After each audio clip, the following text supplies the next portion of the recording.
बिस्मिल्लाहिर्रहमानिर्रहीम। अस्सलाम वालेकुम। मेरा नाम है ज़ीशान उस्मानी। आप सब लोगों ने एक रिसेंट न्यूज़ देखी होगी कि कराची में नीपा फ्लाईओवर के पास एक 3 साढ़े 3 साल का बच्चा था इब्राहिम, अब्बू का हाथ छुड़ा के भागा, मेन होल खुला हुआ था, उसमें गिर गया और उसके बाद उसका इंतकाल हो गया। अल्लाह बच्चे पे भी रहम करे और माँ बाप के ऊपर उनको सब्र की तौफीक अता फरमाए, आमीन। लेकिन इस आमीन बोलने से, दुआ मांगने से मसले का हल तो कोई नहीं हुआ। 10 बजे रात को बच्चा गिरा है, मशीनरी गवर्नमेंट की सुबह 10 बजे आई है। हर बंदा दूसरे पे इल्ज़ाम लगा रहा है। कोई बोलता है पीपी की गवर्नमेंट का कसूर है, वो बोलता है जी गवर्नर किसी और का था उसका कसूर है, कोई बोलता है एमक्यूएमपी का कसूर है, कोई बोलता है जमात इस्लामी ने करना था, कोई बोलता है फ़लाँ डिपार्टमेंट ने। अभी तक इस बात का तयन नहीं हो सका कि कसूर है किसका, और हम ऐसा क्या करेंगे कि आगे बाकी इब्राहिम की तरह बच्चे ना गिरते रहें। अमेरिका में एक बच्ची अगवा हुई थी कोई 40-50 साल पहले, तो उसकी वजह से उसके नाम के ऊपर अंबर अलर्ट बन गया। अब कोई भी बच्चा अगवा होता है, छोटी एज का कोई लेके जाता है, तो अंबर अलर्ट पूरे के पूरे मुल्क में निकल जाता है।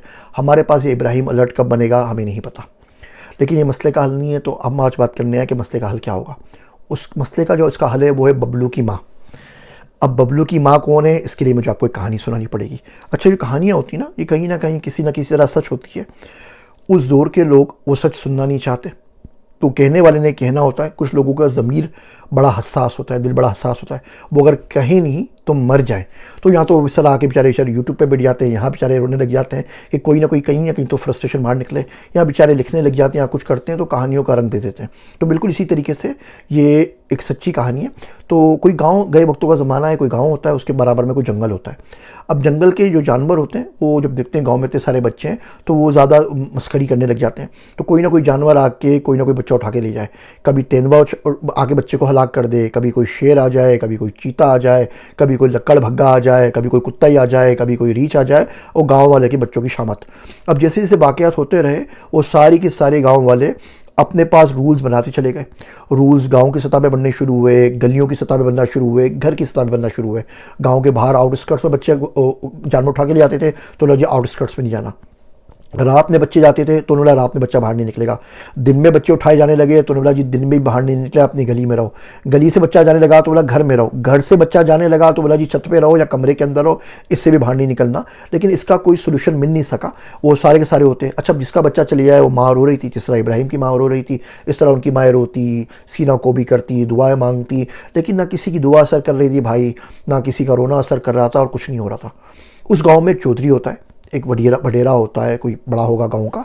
उसका बच्चा खेलता हुआ जा रहा होता है, और दिन दहाड़े एक दिन भाई साहब रोशनी के अंदर एक तेंदुआ आया और बच्चे को उठा के ले गया। 6 साल का बच्चा था। अब तो गांव में आहो पकार मच गई कि भाई क्या क्या करना है।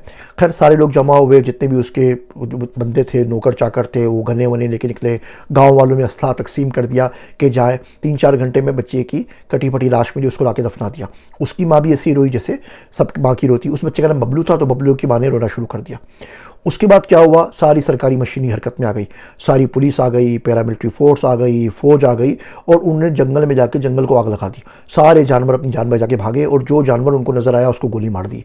बत्तख नजर आई उसको भी गोली मार दी, चीता नजर आया उसको भी गोली मार दी, हाथी गेंडा नजर आया उसको भी गोली मार दी, और जो पूरा का पूरा जंगल जानवरों से पाक हो गया। और उसके बाद कई साल गुजर गए, 10-20 साल तक कोई जानवर का वाक़या नहीं हुआ।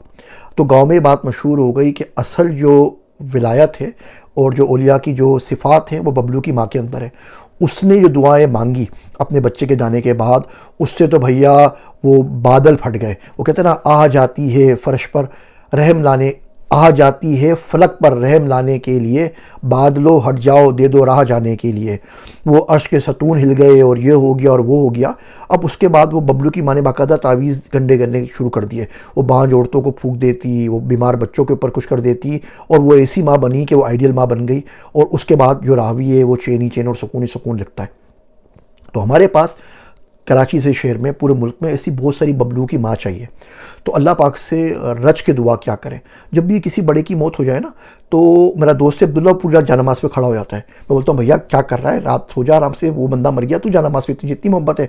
बोलता नहीं, आज तो मेरा मौका लगा है, आज ये जाएगा, इसका हिसाब होगा कब्र के अंदर, फरिश्ते मिलेंगे। आज मैंने अल्लाह से दुआ मांगनी कि अल्लाह मियां छोड़ियो नहीं, बख्शियो नहीं मेरे मालिक।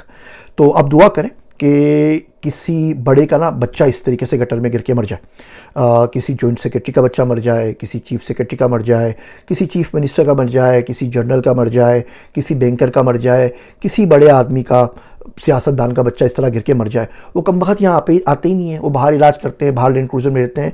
यहाँ आपको कभी घूमते हुए किसी बच्चा नज़र आया रोड के ऊपर, लेकिन वो किसी दिन गलती से आ जाए, उनकी मत मारी जाए, उसका गिर के मर जाए, तो यकीन करिए कि उसकी जो माँ होगी ना, वो बबलू की माँ बन जाएगी। वो जो रोएगी धोएगी, वो ऐसा होगा कि आसमान फट जाएगा और ज़मीन लरस जाएगी, और उसकी कबूलियत की वजह से हम सब के बच्चे उससे सेफ़ हो जाएंगे। तो असल जो उसका सोल्यूशन है वो बबलू की माँ है। और लोग बोलते हैं जी बद्दुआ नहीं देनी चाहिए, माफ़ कर देना चाहिए। ये माफ़ हम गरीबों को ही करना चाहिए, अमीरों को माफ़ नहीं करना चाहिए। ये माफ़ी हमारी लिए रह गई है कि दुनिया में भी अपनी फिरौनियत से हम ज़िंदगी हमारी ये बर्बाद करें, और आखिरत में भी जाके माफ़ी शाफ़ी कर लें, सदका खैरात कर दें, आखिरी 2-4 साल मस्जिद में गुजार लें, मस्जिद का फर्नीचर बन के मस्जिद कमेटी में आके, और पूरी ज़िंदगी जुल्म करते हैं, उसका कोई हिसाब नहीं होगा।